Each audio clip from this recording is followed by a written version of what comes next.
ஓம் சாந்தி. B.K. Surajbhai அவர்களின் தாரணை வகுப்பு, மே 7, 2025. நாம் சர்வசக்திவான் தந்தையின் குழந்தைகளாவோம். சர்வசக்திவானின் குழந்தைகள் சக்தியில்லாமல் இருப்பது நன்றாக இருக்கிறதா? உண்மையில் நாமும் மிகுந்த சக்தி வாய்ந்தவர்களாவோம். மாஸ்டர் சர்வசக்திவான்களாவோம். நம்மிடம் பரமாத்ம சக்திகள் இருக்கின்றன. நமது எண்ணங்களுக்கு மிகுந்த சக்தி இருக்கிறது. ஆனால் நாம் சுப சிந்தனை செய்யவில்லை என்றால் மாயை நம்மை தொந்தரவு செய்கிறது. ஓர் அழகான நினைவில் தன்னைத்தான் பிஸியாக வைத்துக் கொள்வோம். 8 சக்திகளை பற்றி நினைவு செய்வோம். இன்னும் பல சக்திகளும் இருக்கின்றன. அவற்றை சிந்தனை செய்து கொண்டே இருப்போமானால் மாயை நம்மை தொல்லை செய்யாது. எப்போது நாம் நல்ல சிந்தனைகளில் மனதை ஈடுபடுத்தவில்லையோ அப்போது மாயை நம்மை பிஸியாக்கி விடுகிறது. சிந்தனை செய்வோம். நான் மாஸ்டர் சர்வசக்திவானாவேன். சர்வசக்திவான் தந்தை அனைத்து சக்திகளையும் எனக்கு வழங்கி இருக்கின்றார் என்று பயிற்சி செய்வோம். என்னிடம் சகிப்புத்தன்மை இருக்கிறது. எதையும் சகித்து கொள்வது என்ன பெரிய விஷயம்?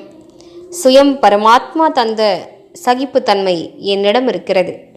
எப்படிப்பட்ட சூழ்நிலையையும் அவமானத்தையும் பிறர்களுடைய கடுமையான நடத்தையையும் சகஜமாகவே என்னால் பொறுத்து கொள்ள முடியும். என்னிடம் உள்ளடக்கும் சக்தியும் இருக்கிறது. இவ்வுலகில் பார்க்கும் விஷயங்களை என்னால் உள்ளடக்கி கொள்ள முடியும். ஞானத்தை கூட எனக்குள் உள்ளடக்கி கொள்ளும் சக்தி என்னிடம் இருக்கிறது. என்னிடம் விஸ்தாரத்தை சுருக்கும் சக்தியும் இருக்கிறது.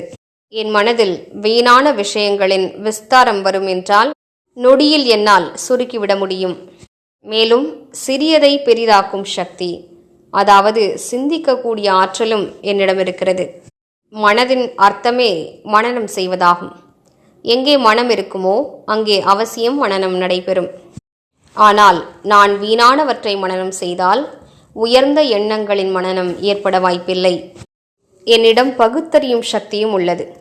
எப்படிப்பட்ட மனிதரினிடம் வந்தாலும் அவர்களது உள்நோக்கம் தவறாக இருக்குமானால், தவறான கண்ணோட்டத்துடன் வந்தால், அவரது மனதில் ஏமாற்றும் எண்ணம் இருந்தால், வெளிப்புறமாக அவர் இனிமையாக நடந்து கொண்டாலும் என்னால் நொடியில் அவரது உள்நோக்கத்தை அவர்களது அதிர்வலைகளால் பகுத்தறிய முடியும்.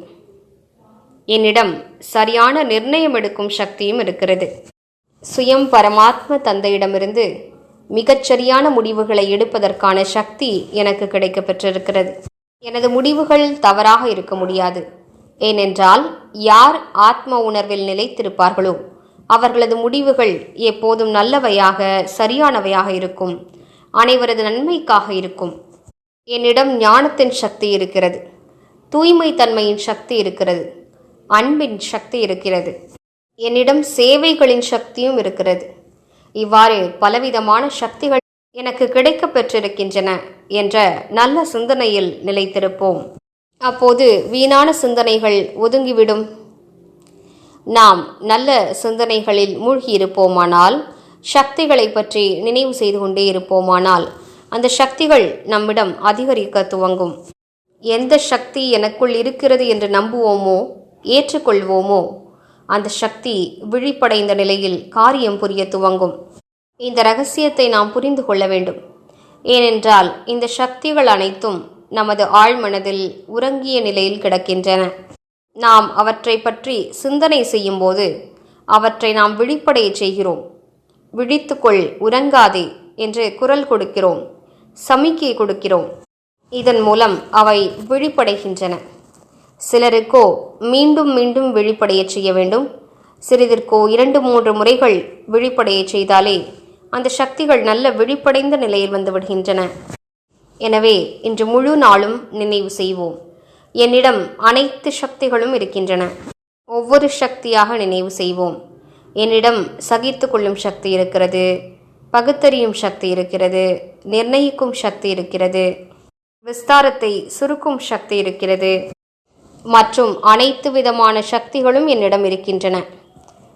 இந்த சக்திகளின் சிகப்பு நிற கிரணங்கள் என்னிடமிருந்து வெளிப்பட்டு நாலாபுறங்களிலும் பரவுகின்றன. நான் மாஸ்டர் சர்வசக்திவானாக இருக்கின்றேன் என்று பயிற்சி செய்வோம். ஓம் சாந்தி.